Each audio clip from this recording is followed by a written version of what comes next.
그래서 오늘은 여러분에게 제가 이제 외부에서 주로 강의하는 내용이 여러분 많이 들었을 텐데 그래도 또 한번 정리해서 아는 건 빨리빨리 넘어가고 방법론을 한 번 더 기억하려고 합니다. 감사하고요.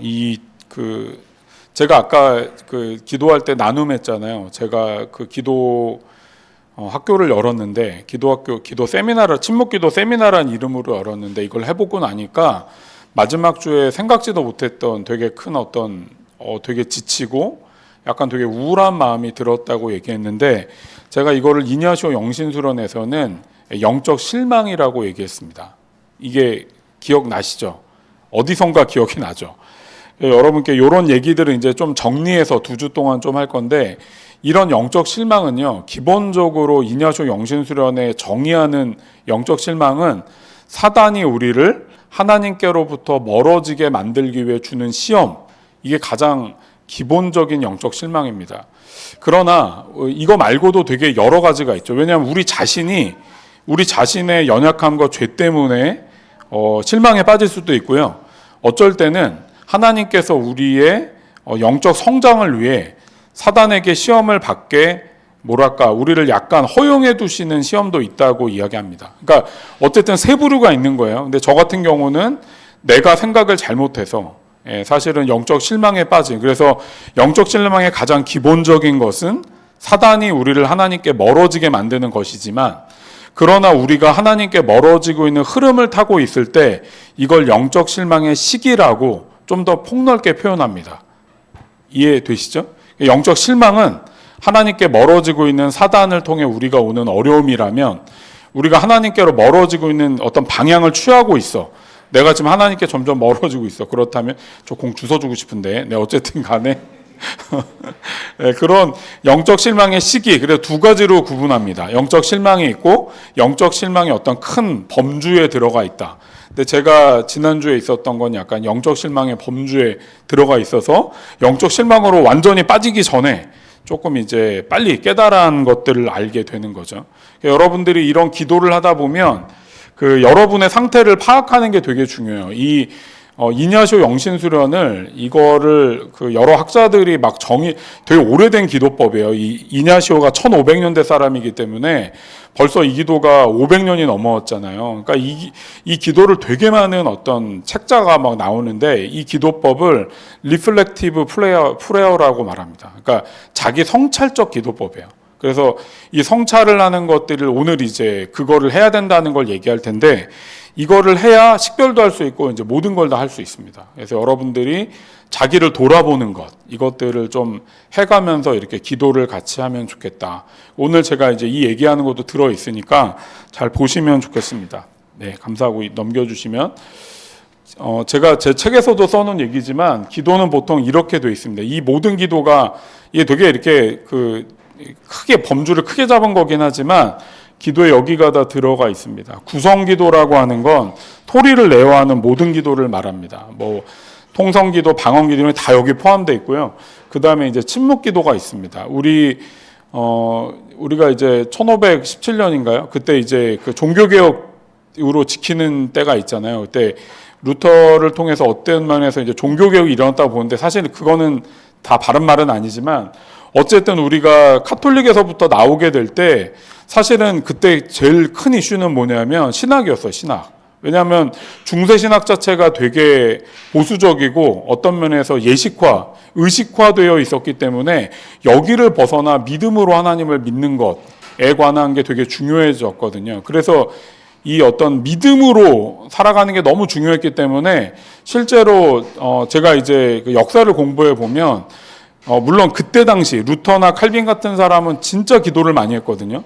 이런 사람들은 침묵기도나 부르짖는 기도나 이런 기도법을 다 알고 엄청나게 이것들을 갖고 있었던, 제가 루터 전기를 읽어보니까 이 사람이 하루에 3시간씩 기도해요. 이 루터가 엄청 바쁜 사람이었거든요. 도망 다녀야 되지, 책 써야 되지, 강연해야 되지, 신학 만들어야 되지. 진짜 제가 보기엔 인간이 아니야. 거의 새벽 4시에 일어나 3시간, 2-3시간 기도하고 도망 다니고 사람 만나고 책 쓰고 변론하고 이랬던 사람이에요. 그러니까 그 사람들 입장에서는 실제로 자기들의 신앙에 어떤 면에서 영성이라고 말하는 것은 어떤 면에서는 그건 너무 이렇게 체득화되어 있기 때문에 그걸 강요할 필요가 없었던 거죠. 그래서 그들의 입장에서는 침묵 기도를 이렇게 가져오지 않으면 어떻게 된다는 생각이 없었던 것 같아요. 그들의 주제는 이슈였어요. 신학이 이슈였기 때문에. 그래서 침묵 기도를 가져오지 못합니다, 결국에. 그러니까 어떤 일이 발생하냐면 개신교가 그 다음에 이제 뭐 경건주의 학파나 이런 게 막 일어나긴 하지만 우리 개신교가 결국에는 1900년대 들어와서 어떤 성령과 약간 관련돼서 이렇게 느껴지는 건 뭐냐면 성령의 사역이거든요. 이 1899년에 미국에서 그 침례교인가요? 거기 목사 중에 찰스 퍼렘 목사가 그 20세기 처음으로 방언을 해요. 이 사람이. 이러면서 교회가 부흥합니다. 근데 그때까지는 방언이 사도행전에만 있었다고 믿었단 말이에요. 근데 이러면서 미국에 이제 부흥이 일어나고 대각성 운동이 미국과 유럽을 막 휩쓸게 되면서 그 부흥 운동이 1907년에 우리나라의 평양 대붕으로까지 물론 거의 막바지였어요. 막바지에 이렇게 오게 되는 거였단 말이죠. 그런데 그때 우리가 이제 봤던 성령은 어떤 거냐면 1907년에 부흥의 운동도 실제로는 어떤 거냐면 회개 운동을 통해 일어났지만 회개 운동을 통해 성령의 역사를 보고 사람들이 깜짝 놀라게 됩니다. 그리고 그때 이제 그 평양에서 일어났던 일이잖아요. 그러니까 북쪽에서 일어났죠. 그러면서 북쪽에 크리스찬이 굉장히 많이 늘기 시작합니다. 그러면서 이제 이 북쪽에 크리스찬이 되게 많아지기 시작했고요. 나중에 6.25 때, 6.25 직전에 기독교인들이 되게 많이 남하하거든요. 6.25 전쟁 직전에.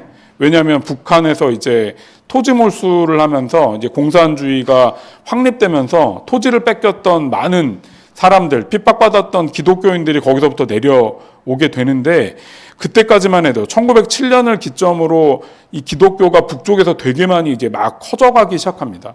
그러면서 우리가 실제로 잘 알지는 못하지만 제가 몇 번 얘기했죠. 1920년대와 30년대, 그 1907년에 그 부흥이 있었죠. 그때 이제 평양 대붕의 핵심적인 인물은 길선주 목사였는데 이 1920년대와 30년대, 20년대 후반과 30년대에 있었던 원산과 철산의 부흥이 있었는데요. 그때는 김성도라는 여인이 거기 중심에 있습니다. 제가 요거는 좀 설명할 건데 그래서 사실 우리나라는요. 그 부르짖는 기도를 통해서 전 세계에 영향을 미치니까 그 1, 2차 세계 대각성 부흥 운동을 볼 때 부르짖는 기도를 통해서 막 부흥의 역사가 일어났던 게 많지는 않아요. 실제로는 많지 않습니다. 근데 그게 이제 우리나라에도 좀 되게 독특하게 부르짖는 기도를 통해 이게 이제 흘러 들어오게 되고 성령의 역사가 흘렀던 거죠. 근데 문제는 우리는 이 철산과 원산의 부흥을 1920, 30년대에 일어났던 부흥은 얘기하지 않습니다. 왜냐하면 이때 이 부흥이 있잖아요. 제가 김성도라는 여인을 통해서 왔다고 얘기했는데 제가 이 얘기 옛날에 한번 했으니까 간단히 넘어가겠습니다. 이 김성도라는 여인이요. 나중에 이 여자가 너무 이렇게 은사를 많이 받아서 역사를 너무 많이 일으켜요. 막 죽은 자가 일어나고 할 정도, 병자가 일어나는 건 그냥 너무 일상적인 일이었다가 이 여인이 갑자기 자기가 구세주라고 말을 합니다. 재림 예수라고 말하게 되죠. 그러면서 이제 문제가 생기기 시작합니다. 그러면서 이제 이 여자의 제자였던 사람이 김백문이라는 사람인데 이 김백문이 원리강론을 만들게 되고 이게 이제 통일교의 교리가 돼요, 나중에. 그러니까 여기서 다 나온 거야, 다. 그 다음에 이제 김백문의 두 명의 제자 중에 한 명이 박태선이거든요. 박태선은 누구냐면요. 천부교를 만든 사람이에요. 혹시 아시나요? 그 신앙촌 가게 있잖아요. 그게 다 이 천부교 거예요. 제가 천부교 교회를 본 적이 없는데 저희 장모님이 살고 계신 역촌 쪽에 계신데 장모님의 집 옆에 교회 건물이 하나 있어요. 거기 비둘기가 이렇게 있거든요. 그게 천부교 건물이에요. 거기서 이제 박태선이라는 이단이 나와요. 이 사람도 장로였는데 너무 능력이 많아. 목사들이 이 사람에게 와서 기도해달라고 줄 섰다고 하는 인물이에요. 예, 보게 되면. 그리고 이 박태선에게 영향을 심하게 받은 사람이 이만희입니다. 이만희가 누군지 아시죠? 이게 신천지 주구잖아요. 그러니까 이 사람들 이게 있잖아요. 이 원산과 철산의 부흥을 왜 한국 기독교가 얘기하지 않냐면 이때 너무나 강력한 성령의 역사가 일어났고 이게 다 부르짖는 기도를 했던 사람들이에요. 우리나라 기도원이 많잖아요. 여기가 원조야. 근데 이 얘기 왜 안 하냐면 여기 있던 사람들이 다 이단이 됐어요. 전부 다. 그래서 어떤 면에서는 제가 이제 저도 성령 사역을 하면서 느낀 건데 너무 강력한 힘은 있잖아요. 우리가 통제하기가 좀 어려워요.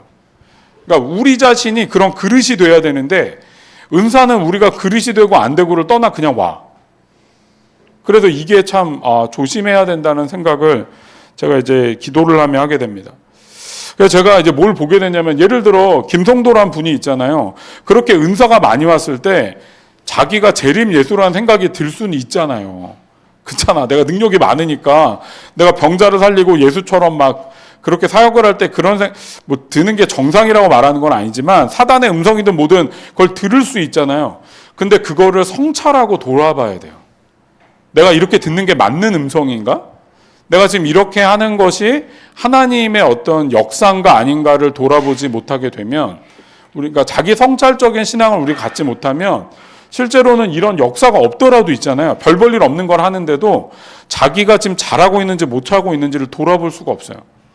그래서 저는 이 신앙생활을 하면서 자기 성찰적인 게 얼마나 중요한가. 사실 우리가 제일 위험한 게 나예요, 나. 물론 이제 우리 뭐 전 XX, 전 땡땡 목사님도 위험하죠. 저기 광화문에 계속 하시는 분도 위험하지만 우리가 맞닥뜨리지 않으면 모르잖아. 근데 우리가 위험한 건 누구냐면 나예요, 나. 내가 신앙생활할 때 어떻게 내가 생각이 들고 느껴지고 그걸 어떻게 해석하는가가 우리를 변화시키거든요.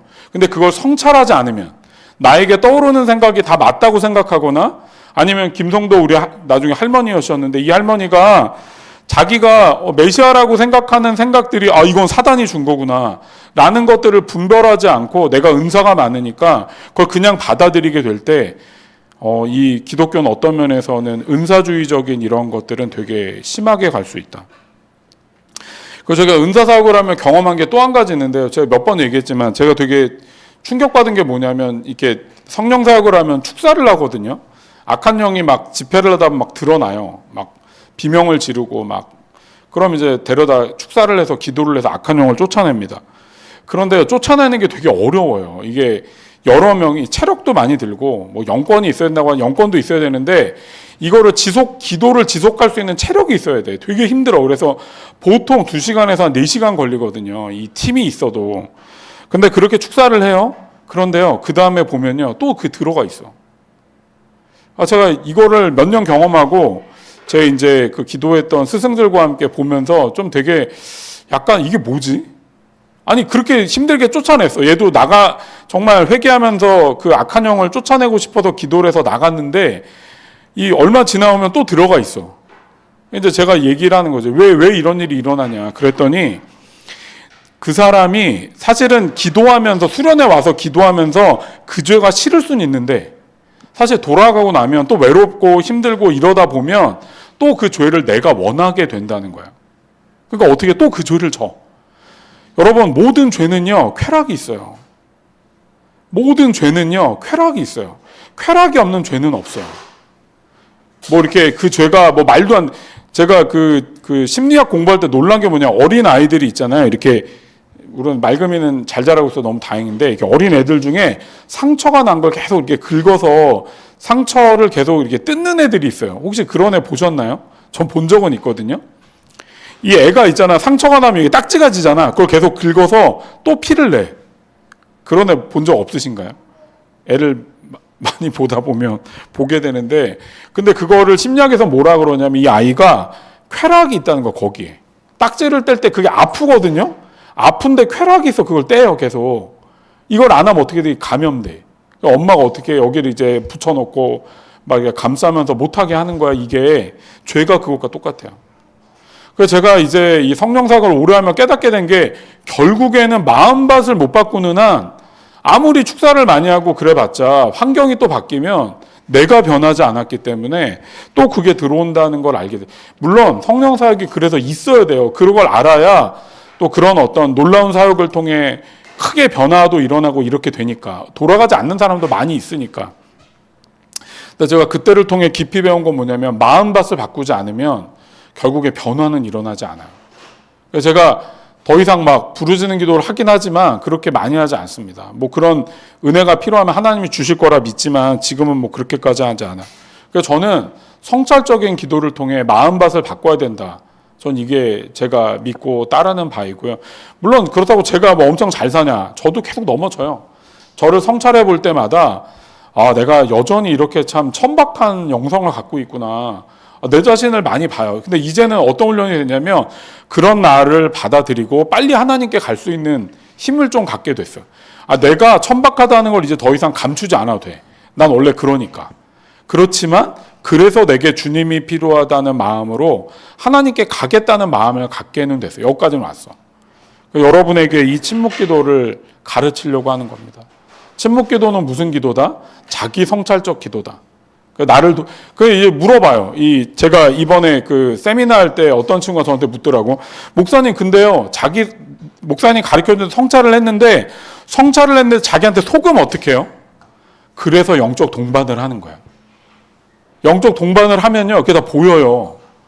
예, 제가 이번에 기도했던 사람이 7명인데 그 중에 특히 열심히 많은 사람은요, 기도를 약간 만들어내, 하나님 음성을. 그럼 영적 동반하는 이 동반자가 들으면 어떤지 아세요? 위화감이 느껴져요, 기도가. 그런 걸 분별할 수 있어요. 그러니까 그 기도를 이번에 영적 동반한 친구가 저한테 뭐라 그러냐면 진짜 목사님이 자기 마음을 아는 것처럼 어떻게 이렇게 다 아시냐고 막.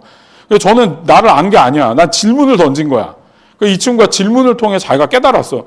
자기가 지금 이 기도의 흐름이 뭔가 자기가 느끼기에도 이상하다. 목사님의 질문을 듣고 보니까 이런 거예요. 그래서 우리가 이 침묵 기도를 여러분에게 이제 반복하는 거예요. 가르쳐 드릴 때 이걸 하면서 자기 성찰을 하시되 뭔가 좀 이상해. 그러면요, 영적 동반을 신청하시면 돼요. 제가 여러분이 신청 안 하니까 제가 이제 돌아가면서 이번 3월부터도 2명 정도 이제 영적 동반하면 어떠냐고 얘기했고 이제 좀 준비하고 있는데 여러분들이 그것들을 요청하시면 됩니다. 그래서 이번에 여러분께 할 침묵 기도는 2가지인데요. 성찰 기도와 그 다음에 이제 말씀 기도, 렉시오 디비나입니다. 성찰 기도는 자기를 이거 뭐 제가 맨날 얘기했기 때문에 여러분이 이제 하기는 어렵진 않을 거예요. 이거의 말씀의 기본은요, 시편 139편에 있습니다. 하나님이여 나를 살피사 내 마음을 아시며 나를 시험하사 내 뜻을 아옵소서. 내게 무슨 악한 행위가 있나 보시고 나를 영원한 길로 인도하소서. 이 시편 기자의 말인데요. 이게 딱 성찰 기도의 핵심적인 이야기입니다. 주님 앞에서요, 나를 잘 돌아봐야 됩니다. 나를 잘 돌아봐야 내 마음이 어떤지를 알 수 있어요. 제가 침묵기도 세미나를 지금까지 한 4-5번 정도 한 것 같아요. 이 외부 사역으로. 4-5번 하며 한 100명 넘는 친구들을 만나며 그들과 이렇게 대화하면서 알았던 게 뭐냐면 사람들은요, 기본적으로 자기를 왜 더 알아가야 되냐고 생각해요. 근데 여러분 잘 아셔야 돼요. 제가 이걸 반복해서 말하니까 머리에 넣어두셔야 되는데 내가 나를 알게 돼야 내가 나를 깊이 알게 되잖아요. 그러면 그것들에 대해서 하나님께 물을 때 우리는 거기에 대한 하나님의 답을 통해 하나님을 알게 되는 거예요. 하나님은요, 무한한 분이에요. 우리가 하나님을 안다고 말하는 건 약간의 이건 철학적으로 보든 뭘로 이건 불가지의 영역이에요. 이거 알 수가 없어. 아니, 무한한데 그분을 우리가 어떻게 알아? 우리가 이분을 어떻게 하냐면요, 성경에 계시되어 있을 때 알 수 있어요. 여기는 알 수 있죠. 예수 그리스도가 왜 중요합니까? 구약이 하나님이 직접 인간이 돼서 내려와서 이 양반이 무슨 생각을 하는지 직접 인간 세상에서 그래서 이 신약이 너무너무 중요해. 근데 이것만으로도 다 모르잖아, 우리는. 성경 읽는다고 뭐 주님의 뜻을 다 아는 건 아니잖아. 그러니까 어떻게 할 수 있냐면 여러분이 여러분의 마음을 돌아봤는데 나도 몰랐던 나를 깨닫게 됐어. 그런 나를 하나님께 고백했더니 주님이 그런 자신에 대해서 나를 이해해 주시고 받아들여 주셨어. 그때 우리는요, 나의 그 부분에 대해서 반응하는 하나님을 안다고 말하는 거예요. 하나님을 알 수 없어. 이분이 무한한데 어떻게 알아? 이번에 그 허락받고 말하는 예화입니다. 한 친구가 그 아이를 데리고 가족과 함께 밥을 먹으러 갔어요. 근데 부모님 먼저 가시고 동생네 가족이 있었는데 자기 남편이 먼저 이제 집에 가는 바람에 이제 자기랑 이제 그 아이 한 명이랑 아이를 안고 이제 밥 먹고 이제 집에 가려고. 그냥 동생네 가족이랑 밥 먹고 이제 같이 나왔는데 이 차키를 이 친구가 그 차 안에 넣고 잠근 거야. 근데 이제 요즘 거는 이 핸드폰으로 열 수가 있는데 걔 건 옛날 차라 그게 안 되는 거고 서비스 센터를 불렀더니 요즘에 서비스 센터는 차 문을 안 열어준다 그러더라고요. 저 처음 들었어요. 저 옛날에 많이 열었는데 요즘 안 열어주는 거야. 그러니까 이 자매가 갑자기 거기서 이 자매 그런 사람이 제가 이 친구를 거의 한 10년 넘게 알았는데 이 친구가 한 번도 저한테 그런 모습을 보여준 적이 없는데 갑자기 그 길바닥에 그 주차장 길바닥에 이 자매가 주저앉고 엉엉 울기 시작한 거야. 그러니까 이 자매가 자기도 왜 그런지 모르는 나 왜 이러지? 되게 예의 바르고 막 이렇게 제가 목사이기 때문에 저한테 되게 정중하게 대했던 친구. 전 이 친구가 그렇게 행동할 거라고는 한 번도 생각을 못했는데 이 친구가 이 기도 세미나 오면서 자기가 그렇다고 저한테 기도 동반 때 얘기하더라고요. 그래서 이 성찰 기도를 해보라 그랬어요. 자기를 돌아봐라. 그랬더니 이 자매가 자기를 쭉 돌아보다 뭘 알게 되냐면 자기가 지금까지 한 번도 자기가 힘들다는 말을 하면 살면 안 된다고 생각하고 살아왔다는 거야. 근데 이 친구가 직장에 최근에 복직하고 아이 낳고 복직하면서 너무 스트레스가 많았던 거야. 잘해야 되는데 막 스트레스 받고 막 누구는 못하는데 먼저 승진이 되고 막 이런 것 때문에 너무너무 짜증이 났는데 이 차문이 잠긴 것 때문에 그때 터진 거야. 제어가 안 돼. 자리에 앉아서 엉엉 울고 막 동생네가 이 동생이 처음 본 거야. 이 언니가 이런 걸. 그래서 언니 집에 가서 차 키 갖고 오자. 막 이 친구가 거의 한 10분 넘게 막 엉엉 울면서 너무 창피하고 막 부끄러웠는데 이걸 기도하며 돌아봤더니 자기가 실제로는 인정받고 싶어서 남들에게 이 외적 가면을 쓰고 있는데 와 보니까 자기가 이게 아무도 결국 없구나. 남편도 지금 없고 키문을 열어줄 서비스 센터도 없고 아무도 날 도와줄 수 없구나 때문에 엉엉 울기 시작했다는 거예요. 그러니까 그런 자기를 깨달았어요, 이 친구가. 그래서 그런 자기를 깨닫고 이제 하나님께 기도를 했어요. 근데 주님께서 뭐라고 얘기하냐면 내가 너와 함께하고 있다. 너 잘하고 있다. 내가 너가 얼마나 열심히 사는지 알고 있다. 이제 그렇게 너 가릴 필요 없어. 힘들면 언제나 나한테 달려와. 내가 너를 그렇게 안아줄 거니까 염려하지 말고 내게 오라고. 이 자매가 그 얘기를 듣고 하나님 앞에 엉엉 울고 이제 저랑 영적 동반할 때 다음번에 이제 얘기해 주기 시작했습니다. 이 자매는요, 어떤 하나님을 만난 거예요? 자기의 모습을 가렸을 때, 정직하지 않았을 때는요, 그 범주의 하나님을 만나는 거예요. 근데 이 자매가 자기의 존재를 들여다보고요, 거기에 하나님께 자기를 갖고 나아갔더니 이전에 몰랐던 나를 만났죠. 이전에 몰랐던 나, 정말 어떤 면에 비참하고 불쌍하고 정말 이렇게밖에 살 수 없는 나를 주님이 나를 받아주셨어. 이런 나를 주님이 괜찮다고 해주셨어. 이때 우리는 하나님을 만났다고 말합니다. 하나님은요, 하늘을 창조하신 걸 저는 그런 하나님을 만났어요. 이런 사람 없어요. 우리가 만나는 하나님은요, 내게 연관된 것에서 나에게 말씀하실 때 하나님을 만났다고 말하는 거예요. 그러니까 우리가 성찰을 해야 돼요. 왜? 우리는 이 세상이요, 정직하게 살아가지 못하고, 페르소나 말했잖아. 사회적 자아를 갖고 살아가기 때문에 우리는 그렇게 이 자매처럼, 저도 그렇잖아요. 제가 막 아무 모습이나 여러분께 막 보이진 않잖아요. 저도 페르소나를 갖고 살아가니까. 그러니까 어떻게 나를 돌아봐야 돼? 내가 나에게 뭔가 문제가 생기거나 이럴 때 나를 돌아볼 때, 정직하게 나를 돌아볼 때, 그런 나를 갖고 하나님께 나아갈 때 하나님이 내게 말씀하시는 걸 듣게 되는 거예요. 제가 그 트럼프 얘기했죠. 제가 트럼프 묵상하면서 많은 걸 깨달았어. 내가 진짜 나는 보통 놈이 아니구나. 내가 진짜 암살할 수 있는 조직이 있다면 트럼프 암살하고 싶은 마음이 있다니까, 내 안에. 그런 나를 돌아본 거야. 내가 진짜 끔찍한 사람이야. 내가 그런 트럼프처럼 힘이 없어 그렇지. 나도 힘이 있었다면, 나도 전럼프 될지도 모른다. 아무도 모르는 거야. 그런 나를 돌아보고 하나님께 나아가 돌이키고 하나님이 그런 나에게 대해서 뭘 얘기하시나를 돌아볼 때 우리는 하나님을 만난다라고 얘기합니다. 이해되시죠? 그래도 이게요, 자기를 돌아보는 게 먼저 돼야 되는 거예요. 우리는 자꾸 어떻게 생각하냐면, 왜 하나님 이 문제 안 들어주시죠? 왜 이 상황은 해결이 안 되죠라고 얘기하는데, 물론 하나님이 그걸 들어주고 싶으시고 말하시고 싶으실 것 같아. 그런데 하나님이 우리에게 더 관심 있는 건 뭐냐면 여러분과 연관된 무언가가 아니라 여러분이 이제 특히 이제 이런 걸 돌아볼 때 어떻게 되냐면, 특히 성찰 기도는 어떻게 하냐면 한 주를 돌아봐도 되고요. 어제를 돌아봐. 아침에 기도하면 어제를 돌아보면서 어제 동안에 내 마음에 좀 불편한 거, 그런 거 있잖아요. 그런 걸 돌아보면 돼. 예를 들어 우리 아내랑 얘기했는데 아내랑 좀 틱틱거렸어. 별일 아니라 그냥 잤어. 근데 아침에 일어났는데 그게 마음에 남았어. 그럼 내가 왜 어제 그렇게 틱틱거렸지? 내 마음이 어땠지? 나는 어떤 것들의 느낌 때문에 그렇게 틱틱거리고 있었지? 이것들을 돌아보는 것이 실제로는 이제 이렇게 자기 성찰을 해나가는 과정이라 말할 수 있습니다. 그래서 여러분이 저는 한 주에 한 번 정도 성찰 기도하고 나머지 두 번 이상 말씀 기도를 하시면 좋겠다 싶습니다. 넘겨주시면 순서입니다. 이게 순서인데요. 이 예소에서 알려주는 건데 제가 이거 되게 이게 무슨 뭔 소리야? 우리 이런 거 안 했는데 근데 제가 이렇게 사실은 배울 때는 저는 좀 그래 시킨 대로 해보자 이런 면이 있거든요. 근데 배운 대로 해봤는데요. 이게 너무 좋은 게 있어요. 좀 이따 말씀드릴게요. 우선 방법을 얘기하고 첫 번째는요. 그 성찰 기도 이 모든 기도에 다 똑같아 앞부분은 예수님을 의식하며 공경의 인사를 드립니다. 이렇게 주님이 앞에 앉아 계신다고 생각하고 주님께 실제로 인사를 드리는 거예요.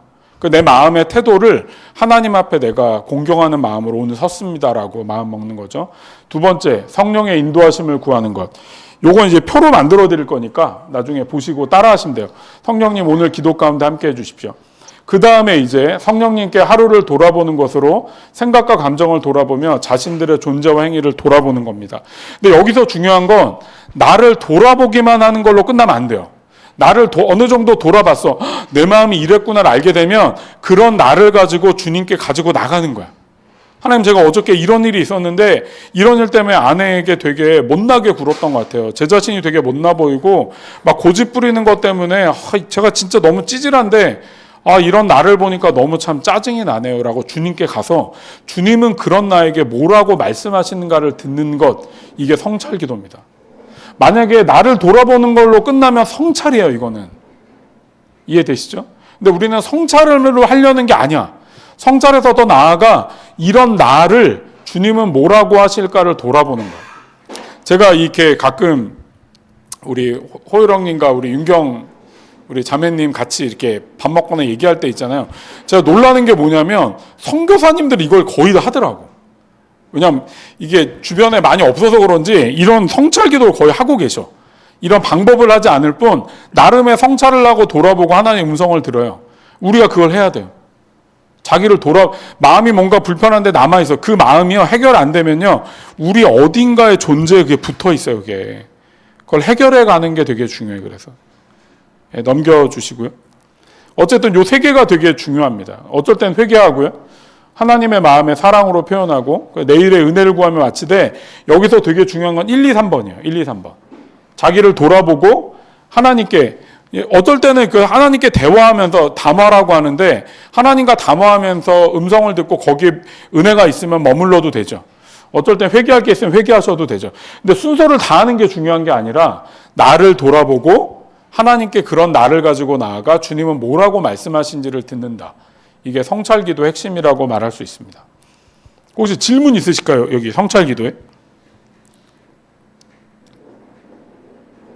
그리고 앞에 넘겨주시면. 제가 이 앞에를 왜 하라고 얘기하냐면요. 저는요, 제가 피정 갈 때마다 이걸 또 배우고 또 하거든요. 근데 전 매일 이렇게 해요. 근데 하나님께 의식하며 공경의 인사를 드리다 하나님 체험을 한 적이 있어요. 이게 성령의 인도하심을 구하다가 하나님을 체험할 때가 있어. 그래서 제가 그걸 경험하고 나서는 이런 과정들이 내 마음을 올려드릴 뿐만 아니라 하나님이 내게 오실 수 있는 걸 내가 열어드리는 시간이라는 걸 알게 돼서 전 오늘 아침도 이렇게 기도하고 왔어요. 다시 하나님께 공경의 인사를 드리고 성령께 맡기고 이렇게 기도하는 거. 여러분도 제가 이번 주에 그 톡방에 올려드렸거든요. 워밍업 3개 올려드렸어요. 그 워밍업 하는 걸로 한번 해보시면 좋겠다 싶습니다. 다음 넘겨주시고 이제 말씀 기도입니다. 말씀 기도는 렉시오 디비나인데요. 사실은 성찰 기도와 거의 유사합니다. 거의 유사한데 뭐가 다르냐? 말씀으로 한다는 거예요. 그러니까 제가 옛날에 부르짖는 기도를 할 때 시간이 조금 있으니까 좀만 얘기하면 부르짖는 기도는 어떤 기도냐면요. 쉽게 말하면 내가 이렇게 소리를 크게 내잖아요. 그럼 소리의 에너지에 내 안에 있던 어떤 부정적인 거 하나님을 향해 가기 때문에 이런 것들이 소리의 에너지를 붙어서 밖으로 나가요. 이 기도 오래 하면 막 토하고 막 구토하거나 막 이렇게 되면서 더러운 게 나간 자리에 주님을 바라보면서 성령의 임재가 여기 안에 채워지는 기도를 부르짖는 기도라고 말할 수 있습니다. 그런데 이 부르짖는 기도 계속 해보면요. 내 마음이 울리는 지점이 언젠가 옵니다. 이게 하나님과 소통이 되기 시작하고 이 기도가 막 순환이 되어지기 시작하면 감정이 막 이렇게 느껴지고요. 하나님의 은혜를 마음으로 느끼게 돼요. 그 전까지는 어떻게? 토리 에너지로 전진해 나가는 거예요. 그런데 이 말씀 기도는 뭐가 다르냐면 내 마음에 걸리는 것들로 그냥 시작을 하는 거야, 아예. 부르짖는 기도는 그 기도가 끝나도 내 마음이 반응이 안 될 수가 있단 말이에요. 그런데 이 기도는 어떻게 되냐면 아예 시작부터 내 마음에 걸리는 것으로부터 시작해. 그러니까 마음으로 연결이 안 되면 이 기도가 진행되기가 어려워요. 그러니까 이 기도, 이 침묵 기도가 뭐가 좋냐면 마음으로 하는 기도를 바로 할 수 있어요. 물론 부르짖는 기도가 오래돼도 마음으로 이렇게 할 수가 있는데, 부르짖는 기도는 이게 워밍업이 많이 필요하다면 이거는 자기가 인식만 하면 돼. 그래서 아까는 성찰 기도할 때 성찰하는 대상이 뭐냐면 마음에 딱 걸려드는 어저께나 뭐 지난주의 사건 가운데 내 마음에 특별히 남는 거를 돌아보는 거라고 얘기했잖아요. 그럼 이건 뭐하냐? 이건 뭐냐면 그 말씀을 읽다가 구절이나 단어에 내 마음이 가는 것, 내 마음이 좀 이렇게 울리거나 아니면 눈이 좀 더 많이 가는 것을 두세 번 읽으면서 몇 개를 선정해 놓고 이 단어가 왜 내 마음에 와닿았지? 이걸 돌아보며 하나님 앞에 그거를 성찰해 보고 성찰한 것 갖고 주님께 기도하러 나아가는 게 말씀 기도입니다. 설명하며 좀 더 얘기할게요. 첫 번째 준비 기도. 아까 똑같아요. 현존 인식. 이걸 현존 인식이라고 그러거든요. 주님이 내 앞에 계신다 생각하고 현존에 인사를 드리는 것. 두 번째 성령의 도움을 구하는 것.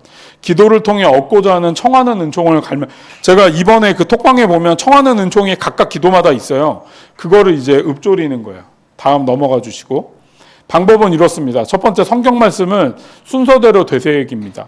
그리고 그 마음에 와닿는 부분, 특별히 생각나는 거, 주의가 있는 부분에 머무릅니다. 이걸 몇 개적으로 체크해놔요. 이렇게 한 두세 번 읽다가 특별히 마음에 남는 단어, 뭐 예를 들어 뭐가 있을까? 오늘 제가 시편 읽었잖아요. 시편 139편 읽었잖아요. 뭐 내 마음을 아시며 이런 단어에 딱 마음이 와닿았어. 그럼 이제 그걸 체크해 두는 거야. 그런 두세 개, 많아봤자 3개 정도를 체크해 두고, 근데 내 마음을 아시며라는 단어에 내가 마음이 와닿았어요. 그럼 내가 왜 내 마음을 아시며라는 단어에 내 마음이 와닿지? 요즘 하나님이 내 마음을 아실까란 내가 의문이 드는 마음이 있나? 이런, 왜 내가 이 단어에 이렇게 마음이 걸렸지? 이 마음이 걸리는 걸 정감이라고 표현하거든요. 제가 여러분께 설명드렸는데 잊어버려도 돼요. 어쨌든 그런데 마음이 와닿을 때도 있고요. 와닿지 않을 때도 있어요. 그럼 와닿지 않을 때 어떻게 하냐? 그냥 그 중에 가장 눈길이 많이 가는 단어를 찍으시면 돼요. 단어나 구절로. 이해되시죠? 그래서 첫 번째 몇 번 읽고 와닿는 부분을 체크합니다. 그래서 그걸 가지고 좀 먼저 돌아봐요. 이 말씀이 왜 내게 걸렸지? 내게 왜 다가왔지를 좀 돌아보고 생각하고 난 뒤에 그걸 가지고 주님께 이제 담화하는 겁니다. 대화하러 나아가는 겁니다. 이해되시죠? 그 다음에 이제 어떤 영적으로 충분한 새겨본 다음에 뭐 실망이 일어나거나 은총이 있는 부분들을 돌아본다고 얘기하는 거죠. 넘겨주세요. 네, 이렇게 마침 기도. 요 전 페이지 죄송합니다. 예, 요 다음 거. 여기서는요, 사실은 이 묵상 기도까지를 여러분들이 쭉 하시면 돼요. 나머지는 기도에서 내가 뭘 느꼈지를 돌아보는 건데, 요 다음 과정을 이제 반추라 그러거든요. 피드백인데, 이 반추가 왜 중요하냐면요. 이 기도를 하면요. 내가 기도할 때 이렇게 느꼈던 것들을 정리하려고 반추하잖아요. 반추할 때 은혜가 더 많을 때가 있어요. 이 반추를 꼭 해요. 저도 꼭 합니다. 제가 지도할 때는 꼭 시키고요. 어쨌든 그래서 이런 기도법입니다. 그래서 여러분들이 이 성찰 기도, 그 다음에 말씀 기도, 이 렉시오 디비나죠. 이 두 가지를 여러분들이 일주일에 한 3번 정도 해보시고, 그 다음에 이제 저기 어디죠? 우리 홈페이지에 올려주시면 좋겠고, 혹시 이걸 가지고 사경회 동안에, 사순절 기간에 영적 동반을 원하시면 저한테 요청하시면 돼요. 그럼 이제 한 주에 한 번 정도, 뭐 이렇게 줌으로 보면서 요 기도한 것들을 저한테 들려주시고, 제가 질문하고, 느낌이 어땠나 뭐 이런 것들을 물어보게 될 것 같습니다.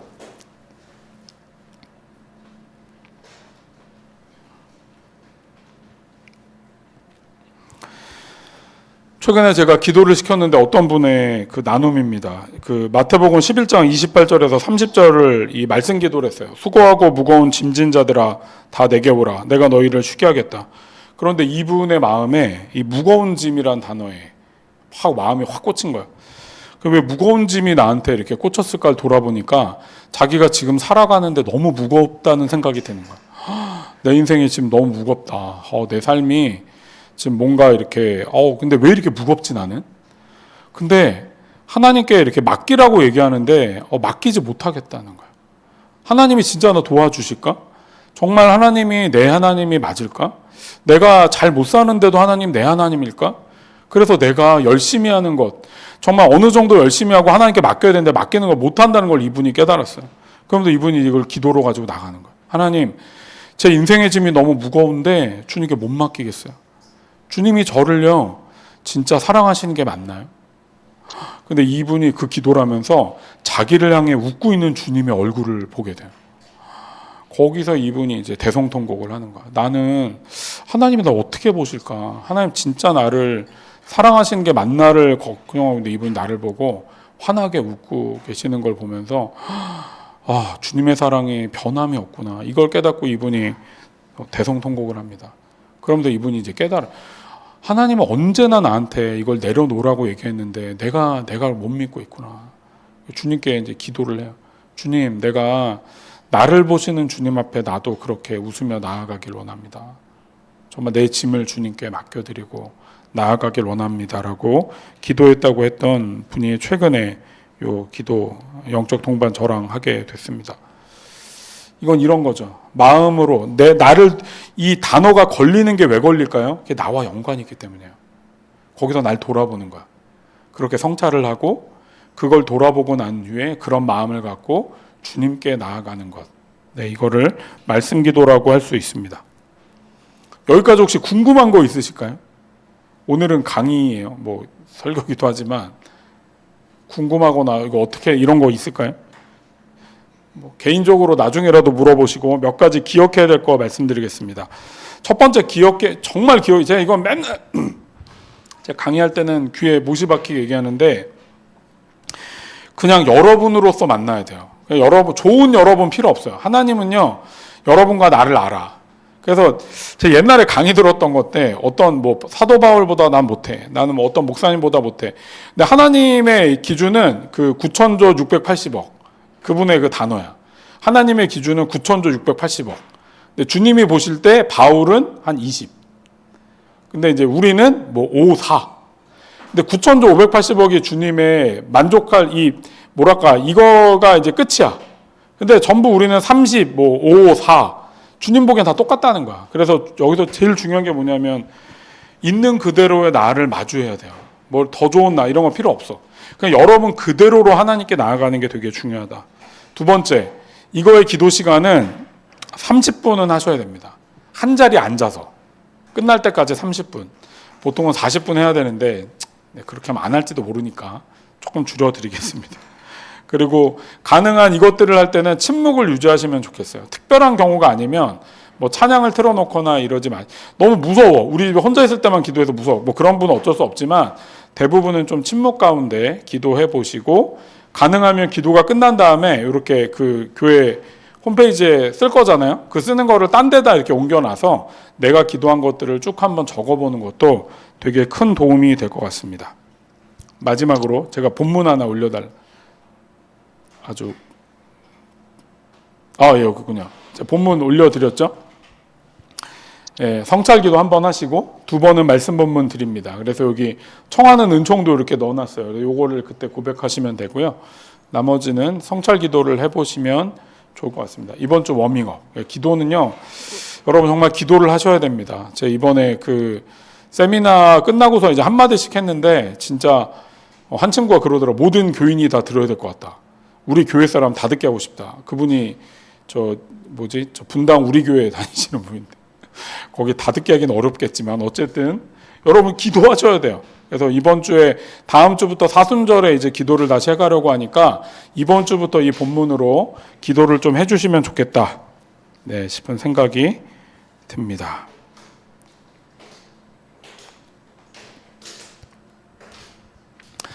같이 우리 기도 한번 할까요? 하나님, 사순절이 다가옵니다. 다시 한번 우리가 나를 성찰하고 기도하는 나로 주님 앞에 서기를 원합니다. 나를 돌아보고 그 내 안에 말씀하시는 깊은 하나님, 크신 하나님 보기를 원하오니 주님 나와 함께 해달라고 우리 같이 한번 기도하면 좋겠습니다. 같이 우리 기도하죠.